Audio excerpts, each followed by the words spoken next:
Welcome to Native Talk Arizona, Native Health's Native American Cultural Affairs program, presented by Native Health and KRDP 90.7 FM. I'm Susan Levy. National Breastfeeding Month is observed every August in the United States, and it aims to raise awareness, improve public health and the health of your children, and build a landscape of support for infants and families. In the studio with us today is Vanessa Totticini. She is Native Health's awesome breastfeeding peer counselor. Vanessa, welcome to Native Talk Arizona. Hi, thank you, Susan, for having me. I'm so glad you're here.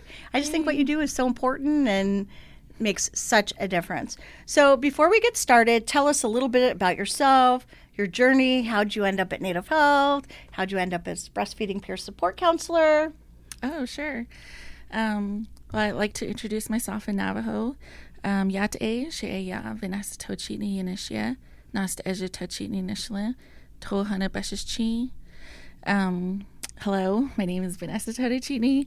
I am from Salina Springs, Arizona, which is in northern Arizona, close to Ganado and Chinle. As you said, I'm the breastfeeding peer counselor here at Native Health WIC. I started in this journey as a mom. I moved here right after high school to go to college, and I met my husband, and we started a family. And most of my family lives up north, so when I did start having my children, there wasn't any support system for me. Yeah, I had my husband, and that was nice. But, I didn't have my mom. I didn't have my sisters. I didn't have my aunties. So that's when I really wanted to start my journey as a full spectrum doula and as an Indigenous lactation consultant. So yeah, just going through my breastfeeding journey, my own breastfeeding journeys with all my kids, just finding people that did trainings, and especially that dealt with the Indigenous community, really opened the door to me becoming a lactation consultant, and also finding this job as a breastfeeding peer counselor with Native Health this year. So this has been quite a journey, both in my personal and professional life. Well, I know people love you. I've heard the greatest things about what you do from clients. So, oh, that's good. Thank you. Really, a lot of really great compliments. All right, so I'm going to back up. You mentioned, for our listeners that are not familiar, what's a doula? Because I know you mentioned that first before the breastfeeding. So what does a doula do? A doula really is a support person for moms that are going to give birth. We are what we call mother's helpers. We focus on the mom. We focus on regulating her through the birthing process, also with postpartum. We deal with the kind of emotional side of things. We're not so much through the medical side. We leave all that to the doctors and nurses or wherever they plan to give birth at. And we just really focus on the mom and getting her through the stages of birthing and getting through the stages of postpartum and even lactation help. Okay, so if you were going to work with somebody pregnant and supporting the mom, what point do you come in? Do you come in when they're almost ready to deliver, or do they contact you a couple months in advance and say, hey, I really think I need a doula? Or a couple days before, or hey, I'm going to deliver this afternoon. I'm in labor. What's the best way of doing that? The best way is getting in contact midway through your pregnancy. That way we can, connect.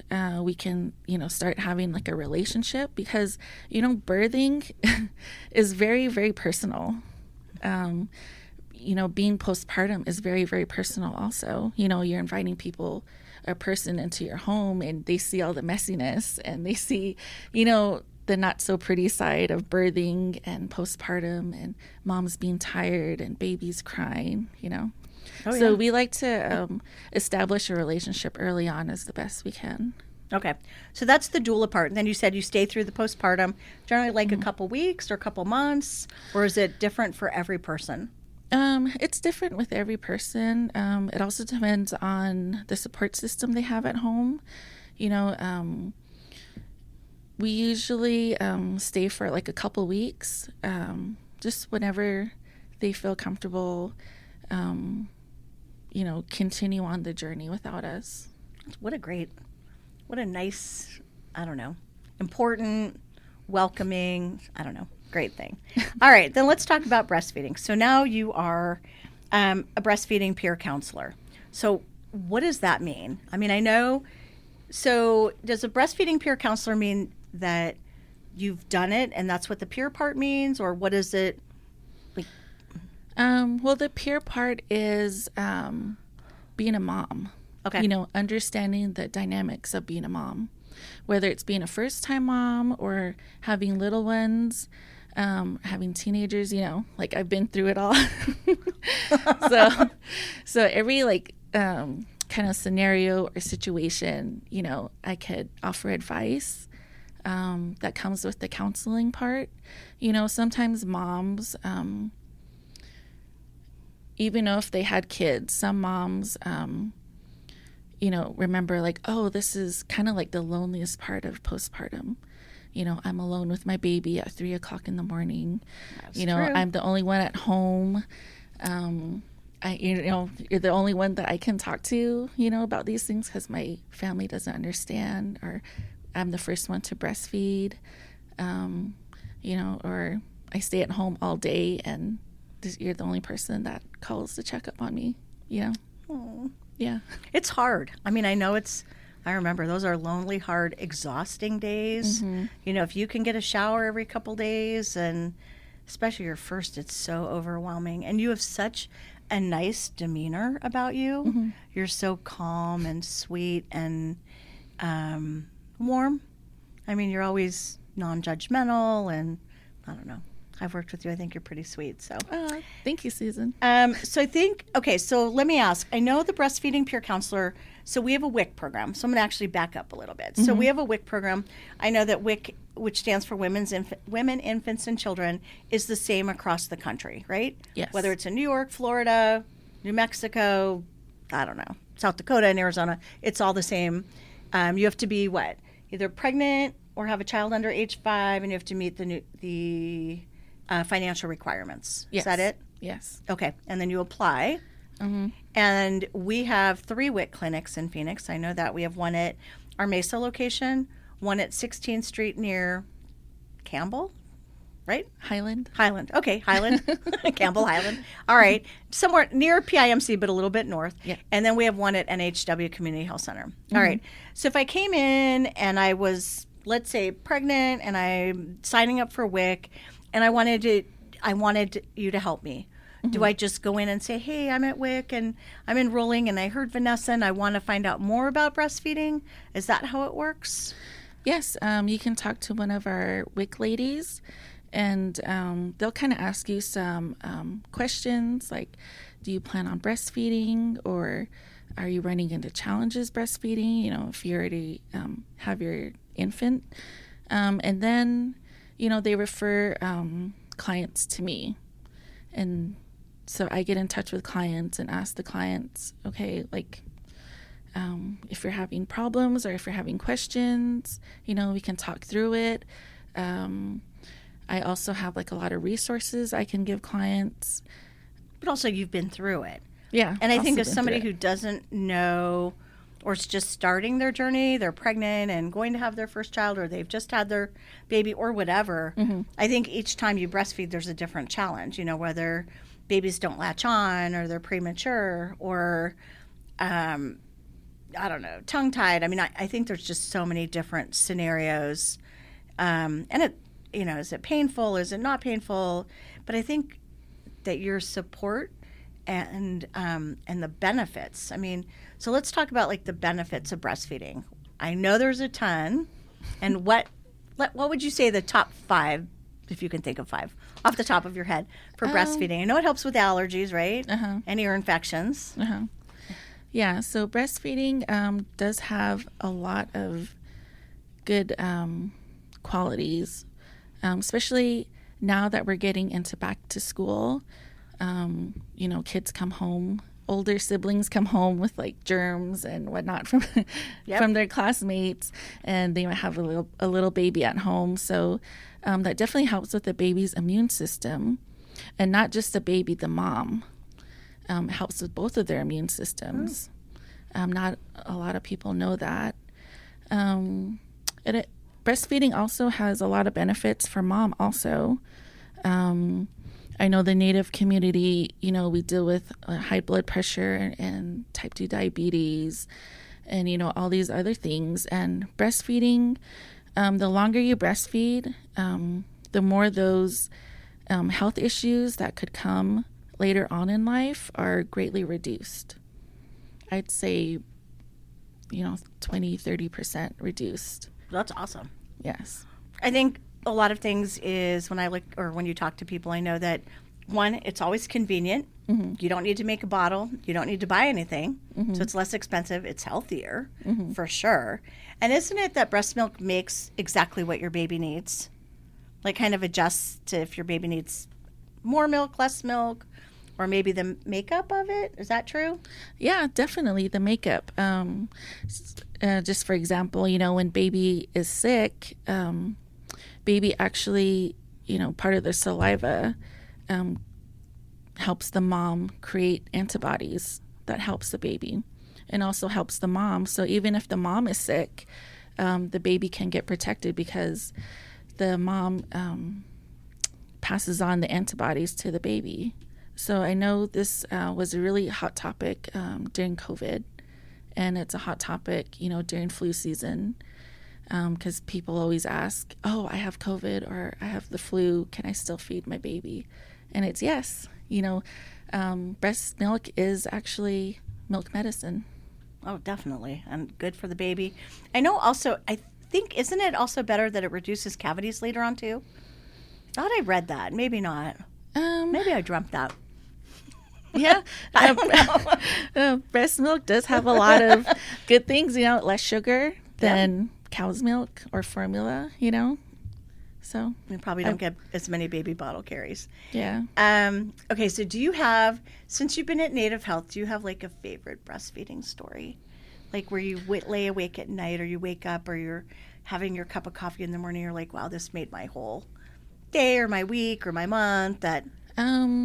Yeah. I mean, every day I go home and on my drive home, I think about, the different clients I've seen, some things that moms have said to me, like, thank you for calling. Thank you for talking to me, even if it wasn't about breastfeeding. Thank you for checking up on us. Also, moms sharing their baby's milestones with me. Aww. I love it. I started in February, and I started seeing clients in March. And just in this short amount of time, I've talked to people that were pregnant and gave birth, and their babies are hitting their 3-month milestones already. And one cool one was this mom sharing a milestone that her baby had their first laugh. And in Navajo culture, that's very significant.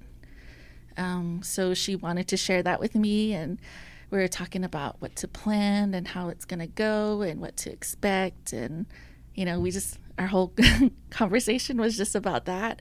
And she was so excited. And I was so happy that she got to share that with me. That's so awesome. Mm-hmm. All right, so then I want to ask something that's probably not so positive. I know that women suffer from postpartum depression and things like that. And when you get that, one, does that happen very often? And if it does, then what do you do? I mean, would you be the right one to talk to? So if they were a WIC client and they said, you know what, I'm just crying all the time, I'm just having a really tough time, would you be able to give them resources and say, hey, you know what, you're feeling is normal and natural, and let's talk about this? Or what do you do in those circumstances? Sorry, I know I was really high to not so positive, but just thinking for those women that are struggling or those families a little bit. Oh, yeah. I do have, we have a great resource here at Native Health, everything is interconnected, and I can refer, clients depending on kind of the severity of it. Also, it could be they're just having a bad day. That's true, breastfeeding is hard. Postpartum is hard. Having a newborn is hard. And you're exhausted. And you're exhausted. I mean, you're just completely exhausted. There's like no sleep. Yeah. So I like to talk to the clients and trying to get to the bottom of it. Like, oh, okay, like what happened? And, most of the time it's just they need someone to talk to. Well, it's true. I mean, your partner or whoever goes off to work and you're left home with this 6 or 7 pound thing that's screaming. I mean, I remember, I don't know, I remember even trying to get a shower in was just like, until you have number 2, and then you're like, wow, I thought number 1 was hard, but 2 is really hard. But, yeah, you're just exhausted and you can't think very well. And, yeah, I remember with my youngest, I thought his eyeballs fell out. I was so tired. I looked at him and, oh my God, he has no eyes. Anyway. All right. Okay, too much information. All right. So let's talk about August is National Breastfeeding Month. Mm-hmm. And that's a WIC theme, right? Yes. Okay. Yeah, every year WIC does a national theme. And this year's theme is Rise Together. Every breastfeeding journey matters. Oh. Yep. And our campaign, we like to focus more on support and encouragement, not just to moms and babies, but also their families, because it really is a family thing to breastfeed. You're taking care of the baby, but who's taking care of the mom? Who's supporting the mom? Yeah. So all month we just highlight families, we highlight their partners, we highlight community support like breastfeeding peer counselors, the WIC staff, just everybody that can encourage moms to keep going and keep breastfeeding and knowing that they are doing their best, and that's good. That's awesome. I think it's true. People go off to work and you're left alone, and it's so great that you're doing National Breastfeeding Month for sure. Mm-hmm. Okay, so are there some events going on this year? Sometimes there are, sometimes there's not. Is anything planned in the Valley? Yeah, we have a lot of events happening. I know PIMC is having a breastfeeding awareness event. They're going to have a lot of resources there. And Salt River is planning an event there at their WIC clinic. And even at Native Health, our WIC clinic is planning something for our breastfeeding moms. Very cool. Okay, so if people want to find out, how do you find out what Salt River's doing at their WIC clinic? Is it on Intertribal Council of Arizona, or would you just Google Salt River, Pima Maricopa Indian Communities, WIC, maybe? Maybe. They do a lot on social media. Okay. So, if you follow them on social media, I'm pretty sure they'll announce it soon. Okay. And then I'm sure we'll be posting the stuff at PIMC and probably Salt River, and then also the things at Native Health as well. Yes. So if you had to give a couple quick tips for breastfeeding, what would they be? Drink water? I don't know. Good diet, sleep? I don't know. I would say just figure out what your breastfeeding goals are. How long do you plan on breastfeeding? Kind of talk to your family about breastfeeding. Find a breastfeeding support group, or create your own, with your friends or your family, or the WIC team. The WIC team is very good at doing breastfeeding support, and I'm just an added element to the WIC team. Wow, you guys do such a great job. All right, so what can partners do to support breastfeeding women? Just take care of the moms. I mean, I don't want to say do their chores, but, help around their house. Yes, help around the house. Cook, take care of the kids. Take a breastfeeding class. I always find that moms and their partners, if they both take, breastfeeding class, and it's really beneficial, when it's 3 a.m. in the morning and mom is just so tired and I don't know what's going on with breastfeed, I don't know what's going on with the baby, and, the partner is there to support them, position the baby, know what to look for, know what the resources are. So it's good to have a partner and a support person in your breastfeeding journey. Well, I think that, women, when they're pregnant, you're very pampered and, everybody talks to you and cares about you. And then I think when you have the baby, it's sort of like, oh, look at the baby. And mom's just like, oh, I was just there. Yeah. I don't know. Yeah. And then the dishes pile up and you feel like you can't get a shower. And yeah. Yeah. And that's where it's a rough time. Mom helpers come in. The doulas. Postpartum doulas. Yeah. And the breastfeeding. And the breastfeeding peer support. Yeah. All right. So, Vanessa, I've got another question I didn't write down, and so you're probably not prepared. But if somebody's having a tough time, whether a baby's having a hard time latching on or it's painful, what do you do? Do you go through the different latch methods like football or side hold and then talk about that with the mom and try to encourage them? Or, can they come in and see you and you could say, hey, can you try this or that? Are those the things that you do to encourage them and support them on this journey? Yes. Well, I would like to see them in person. A lot of our WIC appointments are over the phone, so we don't really have that much foot traffic in our clinics. So if moms are able to come in, I would love to see them. I would love to assess their breastfeeding, just watching them breastfeed to see if there's anything that I see, baby's not latching on or doesn't have a deep latch. That is the number one concern parents have. If you don't have a good latch, then, it trickles on to nipple pain and, to breast infections. So we want to avoid all that and catch those things early. I like to talk to moms, when they're pregnant and kind of go over this is what a good latch looks like, or encourage them to talk to the hospital's lactation consultant and just to make sure they have a good start. But if there's anything that happens, anything that I can't really help with, right away, I do refer them to our IBCLC. Which is a breastfeeding lactation consultant, something like that. Yes. Whatever the IBCLC. She's a breastfeeding expert. So she knows a lot more clinical stuff and, helps with tons of things like tongue ties and all the major complications. And so, yeah. So there's somebody there to support you. If you can't answer it or help them, then I know there's lactation consultants and IBCLCs. Yes. If somebody needs to go back to work or needs to pump, do you also kind of help with the instructions? I know pre-COVID they used to have pumps. I don't know if you still do or do not. Yes.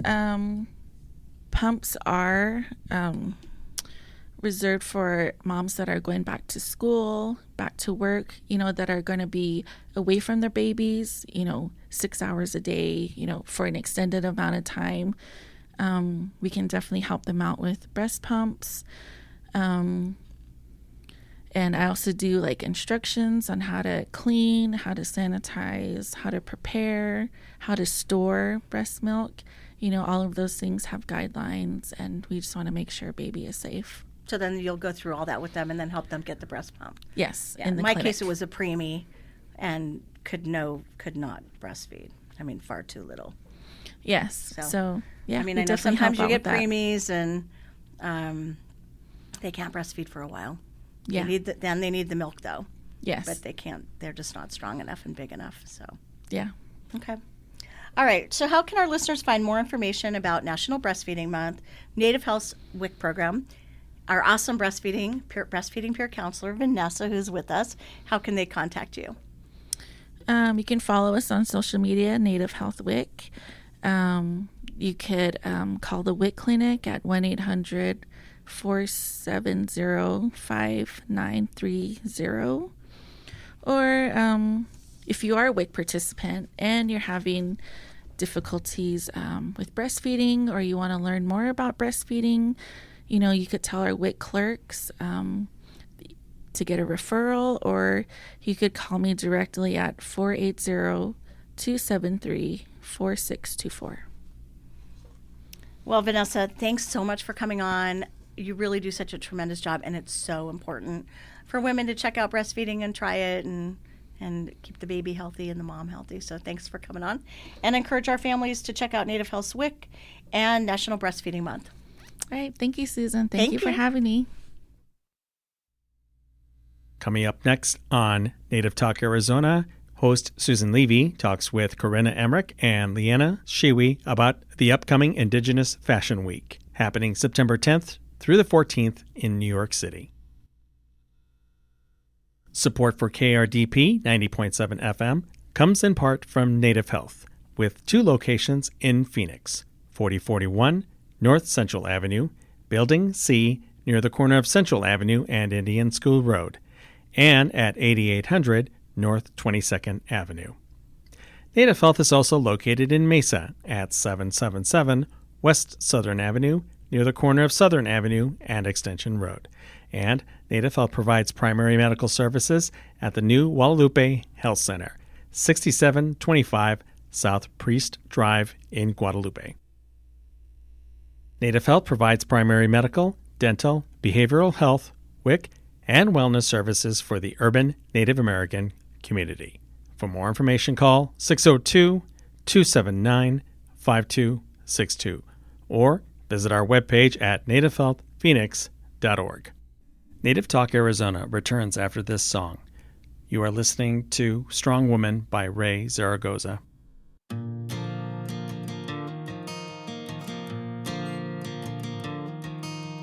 Daughter of mine, I will follow to the night. Sister, I feel you in my heart. Hold on tight, be ready for a fight. Leading with love, we can go far. Never forget who you are. Strong woman, brave woman, steady, kind, wise, and driven. Strong woman, brave woman, I wanna be in the world you're building. She's got a way of going against the grain, reading and listening for more, joining the wave of the leaders of today. I wanna follow her star. Never forget who you are. Welcome back to Native Talk Arizona, Native Health's Native American Cultural Affairs program, presented by Native Health and KRDP 90.7 FM. I'm Susan Levy. An Indigenous New York Fashion Week celebrates the breadth and innovation of contemporary Indigenous design, from luxury fashion and streetwear to couture, regalia-inspired design, and Indigenous futurism. This year's show will be September 10th through 14th in New York City, and on the phone to tell us more is Corinna Emmerich and Leanna Shiwi, co-founders and executive directors of Indigenous New York Fashion Week. Corinna and Leanna, welcome to Native Talk Arizona. Thank you so much for having us. We're so happy to be here. Yeah, I'm excited to learn more. Okay. So before we get started, Corinna, just tell us a little bit about yourself. Yeah, so, hot tahel, Gualapu da Ishan, Desayaya, Corinna Emmerich, Deep Stats, Spoiler Pop Shed. Good day, everybody. I am Corinna Emmerich. I am Puyallup. I am the co-founder and executive director of Relative Arts and Indigenous New York Fashion Week, and I'm also an artist and clothing designer. All right. That sounds pretty awesome. I'm looking forward to learning more. And Leanna, tell us a little bit about yourself. Vizce Stunkel. My name is Leanna Shuey. I am Masubi Creek. I am also the executive director and co-founder of Relative Arts and Indigenous New York Fashion Week. And I'm also an educator and cultural producer. Wow, you guys are busy. All right. So let's start off and tell us, what is Indigenous New York Fashion Week? Yeah, well, Indigenous New York Fashion Week is a new platform that we've built in New York City.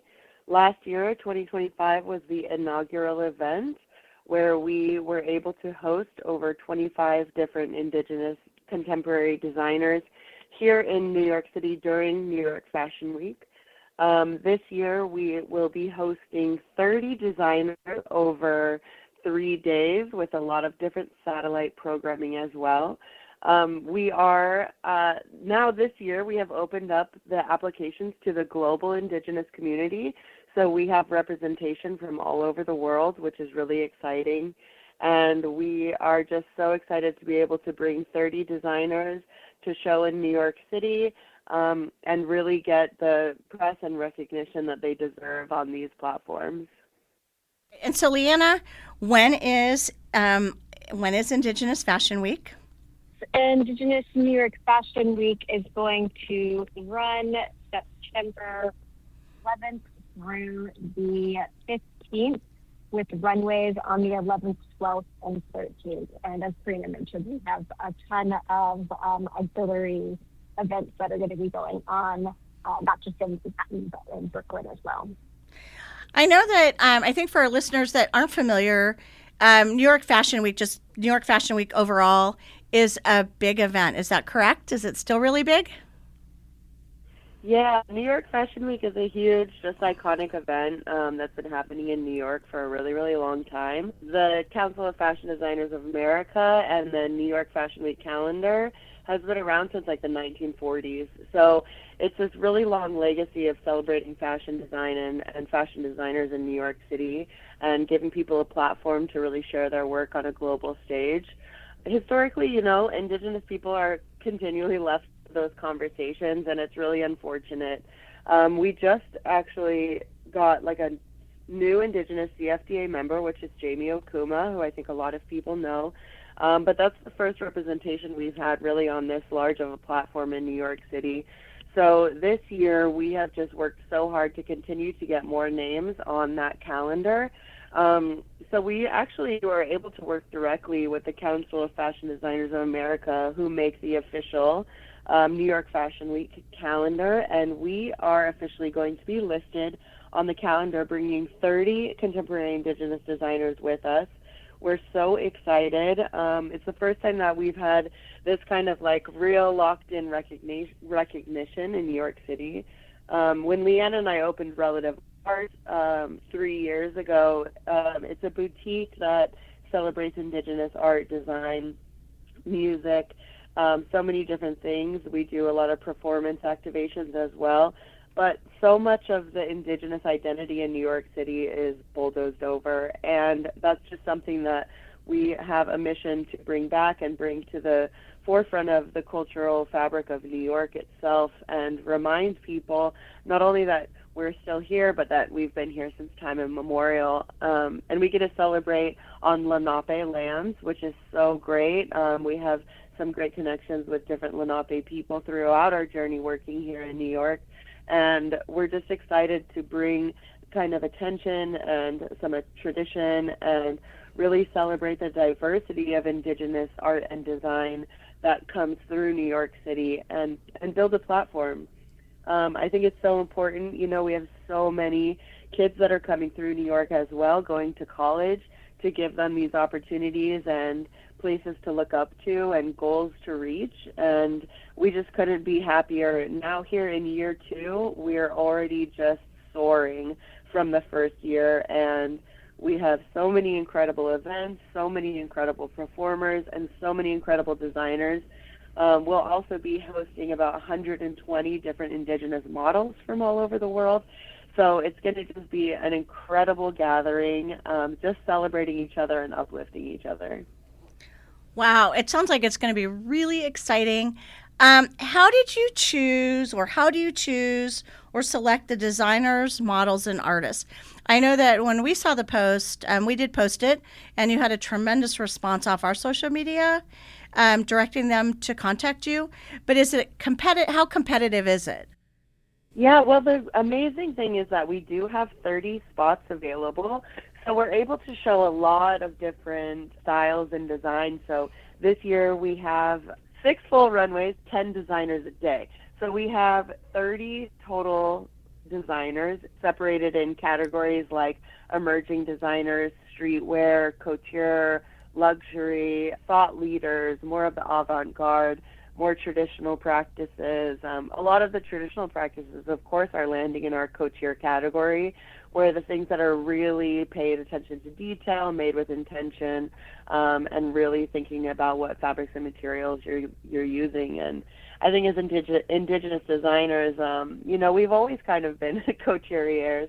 I feel like now we need to think of another name for it, as we are not French, but the talent is just incredible. So we actually, we're really lucky to have a lot of engagement through social media, and we put out a call for applications, and people just really, really shared and supported each other to apply. So because we had so many categories to fill, we were really able to bring in a lot of different voices and a lot of different designers into these number of days that we're hosting. So having 30 spots has been just a gift, to be able to produce that many shows. And I think also in the future, we'll be able to create a lot more opportunities for different emerging designers and different voices that are prominent in indigenous fashion from all over the world. So our model applications absolutely went crazy. We have so many incredible, talented models in Indian country, and we received over 500 model submissions. So whittling that down to 122 is difficult to say the least, but it's so exciting to give people the opportunity to come into New York and be a part of this, and also understand that they're setting the stage for the future years and the future models and the future designers who are going to be coming through this platform. Wow, and it sounds like you said 25 last year, 30 this year, and then I'm assuming that you're hoping the same trajectory next year and years following, that you'll just be able to increase every year. Yes, absolutely. I feel like growth is just going to be insurmountable for us here, and we can't always produce every show that comes through New York City that's an indigenous show, because we hope to see it really start booming and really start coming here more. So what we hope for the future of Indigenous New York Fashion Week is also to just keep our own calendar and celebrate and support and uplift all the designers and Indigenous designers that are coming through New York during Fashion Week, even if it's not necessarily a part of the show that we're producing. We want to make sure eyes are on everybody that's here during that time, because there's so much press, so many buyers, so many people involved in the industry, and it's such an incredible opportunity. And for me and Leanna to be here to help support that vision, and also as protectors, because the fashion industry can be very exploitative.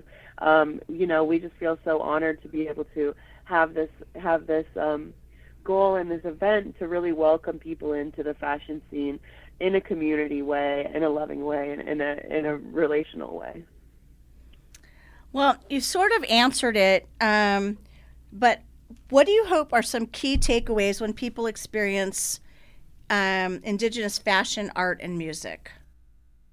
What I really want people to take away from this entire experience and the multidisciplinary performances and that we're going to be providing, and events that we're going to be providing, is just an understanding that Indigenous people have been here and will continue to be here and are innovating and creative, and that we don't only exist in a historical context, and that we, play rock and roll and punk music, and we tear up runways, and that we can produce world-class events, and that we can, do extraordinary hair and makeup, and that we can do all of these things. So really it's just about empowering and platforming and highlighting all of the incredible talent that we have across Indian country and doing something on our own terms. That's creating a space that feels really welcoming and caring and empowering.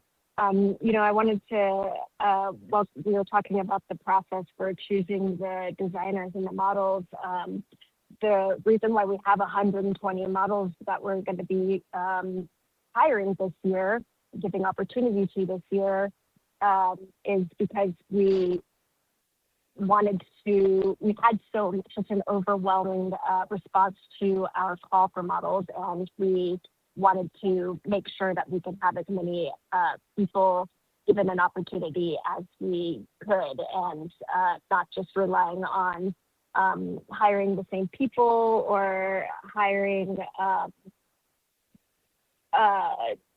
just only having 40 spots.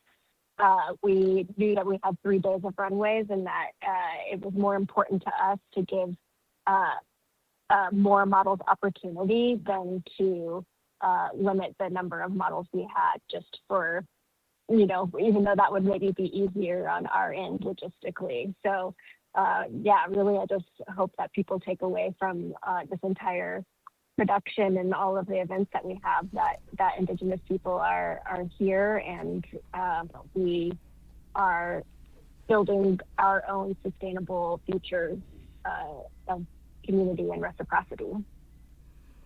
That is a good answer. All right. And Karina, how do you balance honoring tradition and embracing today's fashion trends?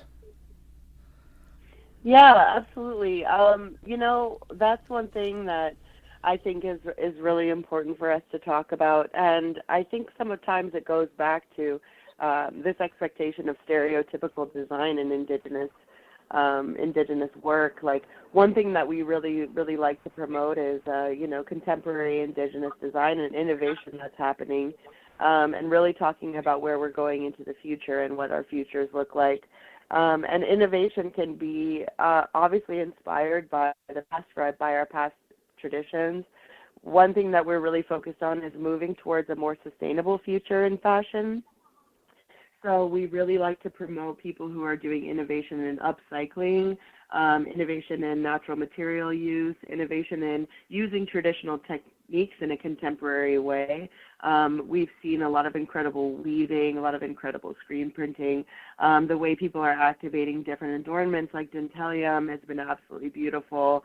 And seeing the different ways that people are bringing in their cultural or their land-based specific design from wherever they're from specifically and bringing that to the runway is just so exciting.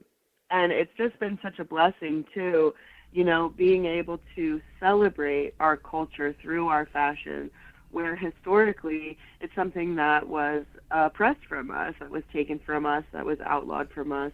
And now being able to use traditional techniques and traditional adornments in a contemporary way to really show who we are, and, those nonverbal cues of the things that we wear and telling where we're from, where we've been, who we know. All of those things are things we get to share. It's almost like the tradition of trade routes, and Manhattan has always been trading grounds for Indigenous people since time immemorial, and we want to respect that tradition as well. So it's really exciting to see how people are using these techniques that have been passed down for generations and generations in a contemporary way to show that not only are these viable solutions to, inherently systemic problems of exploitation of labor or pollution, resource extraction,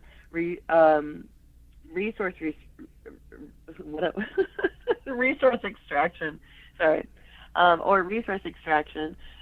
All these things, are part of the conversation on the runway, and it's just so incredible to be able to uplift these stories, and as designers, a lot of our Indigenous designers are storytellers at the end of the day, and we're really showing these incredible stories on the runway, incredible, powerful messages, and, we're so honored to be able to invite everyone to New York for that.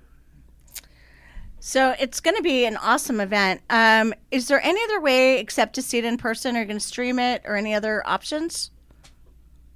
Yeah, absolutely. We will be having a live stream.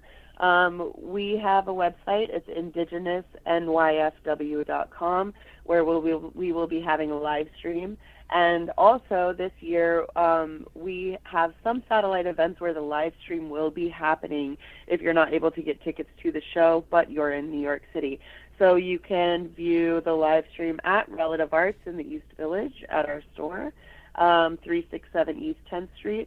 And we'll also have another satellite live stream at the Urban Indigenous Collective, which is in Midtown Manhattan. And we are really excited to announce that we will also be live streamed through the CFDA at Rockefeller Center. So the designers will be out there showing the whole city what we do, and you'll be able to catch it online as well. What an opportunity. I think for people to see it and for you all to get exposure out there. What does success look like for you for Indigenous New York Fashion Week? Is it that you're streaming, that you have 30 designers and 100 models? So is that success, or is there something more that you would like to see? Yeah, I think, our the way that we're really measuring success is through the support and the knowledge that people gain doing these events. We see Indigenous New York Fashion Week as a stepping stone into the larger fashion industry, and giving people really these opportunities that have historically not been given to us. Bringing 30 designers in as a stepping stone into potentially maybe hosting their own show, launching their own careers, launching their own brands. That's really the goal in creating sustainability and stability in jobs in the fashion industry amongst our communities. So one of the missions that we also have is to introduce people to the possibility of manufacturing in New York. We're working with Made in NYC, which is a subset of Pratt Institute, who is a nonprofit that helps designers connect with manufacturers, printmakers, notions, fabrics, all of those things. So we're going to have an opportunity to give designers a chance to meet with different manufacturing houses and meet different production companies in New York City, and also discuss how we can take those opportunities back to our own communities, and maybe thinking about building, some manufacturing sewing circles. We're always in our little quilt circles or ribbon skirt making circles. So I think it would be great to really kind of empower different communities in how they can be involved in this industry in a way that's really on our own terms. I think there's so much shift happening in fashion where we're really moving away from these exploitative labor practices and extractive practices and trying to find a new way towards the future. And I really believe that a more sustainable future is through Indigenous leadership. So I think that's one of our missions, is to just really let people know what they can do in this industry and give them a platform to grow. And we don't want to see a day where just 30 designers. We want to see it grow continuously and give as many people opportunities. Indigenous New York Fashion Week is already becoming so many different things. We have so many different satellite events, including a VIP dinner and a concert that we're going to be hosting at TVI in Brooklyn with 4 different acts, including Elisa Harkins, including Tulips. It's going to be such a lit show. We have DJs, vendor pop-ups. So we're just trying to get as many people in this fun little week, and really kind of have New York be a destination for Native people during Fashion Week. Well, we're pretty much out of time. I wish I was there. I wish I could go. I've always wanted to go to Fashion Week. I'd definitely love to go to Indigenous New York Fashion Week. I think it's going to be a great event. But how can our listeners find more information about Indigenous New York Fashion Week, and how can they contact you? Absolutely. So you can find us at indigenousnyfw.com online. We're also very active on Instagram, and it'll be at indigenousnyfw.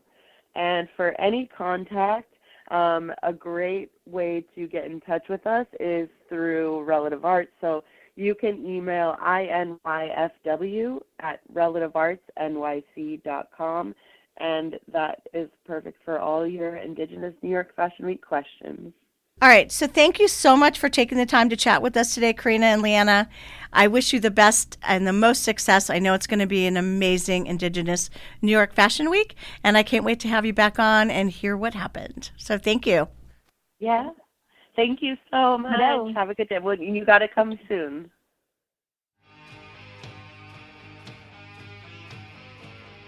Thank you for listening to Native Talk Arizona, presented by Native Health and 90.7 FM KRDP. Our executive producer is Susan Levy. Sound engineer is Javier Quiroga. We hope you will tune in again next week. If you have any questions, please reach us at nativetalkaz@listentokrdp.com.